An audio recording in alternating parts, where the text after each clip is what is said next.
Idukki കുമളിയിൽ youth Congress പ്രവർത്തകന് നേരെ ആക്രമണം. അമരാവതി സ്വദേശി ജോബിൻ ചാക്കോയ്ക്ക് കാലിന് പരിക്കേറ്റു.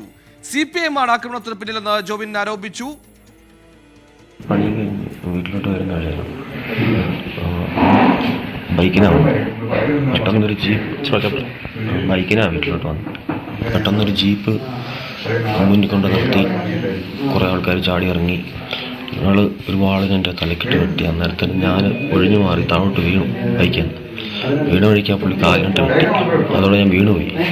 പിന്നെ കുറേ ആൾക്കാർ കാപ്പി വഴിയിട്ട് ഇറങ്ങി. ഭയങ്കരമായിട്ട് അടിയായിരുന്നു. കുറേ കഴിഞ്ഞവർ വണ്ടിയെല്ലാം ഒന്ന് ബ്ലോക്കായി. ആൾക്കാരൊക്കെ ഓടി വന്നപ്പോഴത്തേക്കും ഇട്ടിട്ട് പോയത്.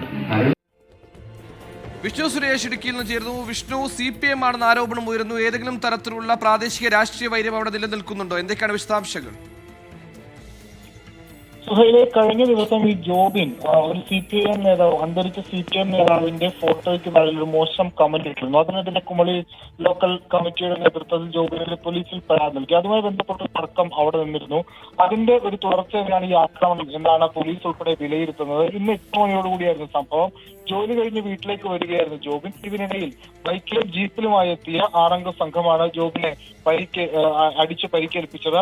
കാലിൽ വെട്ടേറ്റിട്ടുണ്ട് എന്നാണ് ജോബിൻ പറയുന്നത്. പക്ഷേ അതിനൊരു സ്ഥിരീകരണം ഇപ്പോഴും ലഭിച്ചിട്ടില്ല. പക്ഷേ അതിക്രൂരമായ മർദ്ദനം ജോബിന് ഏറ്റിട്ടുണ്ട്. ആദ്യം കുമളി ആശുപത്രിയിലും പിന്നീട് കട്ടപ്പനയിലെ സ്വകാര്യ ആശുപത്രിയിലേക്കും ജോബിനെ മാറ്റിയിട്ടുണ്ട്. പ്രതികളെ കുറിച്ച് നിലവിൽ പോലീസിന് സൂചനകളൊന്നുമില്ല. 6 പേർ ഉണ്ട് എന്നുള്ളതാണ് ഒരു വിലയിരുത്തൽ. ഇവരെ ഉടൻ പിടികൂടാനാകുമെന്ന് പോലീസ് പ്രതീക്ഷ പങ്കുവെക്കുന്നുണ്ട്. കാരണം CCTV ദൃശ്യങ്ങൾ ഉൾപ്പെടെ സമാഹരിച്ചിട്ടുണ്ട്. CPM-ന് ഈ കേസുമായി ബന്ധമുണ്ട് എന്നുള്ളതാണ് കോൺഗ്രസിന്റെ ആരോപണം.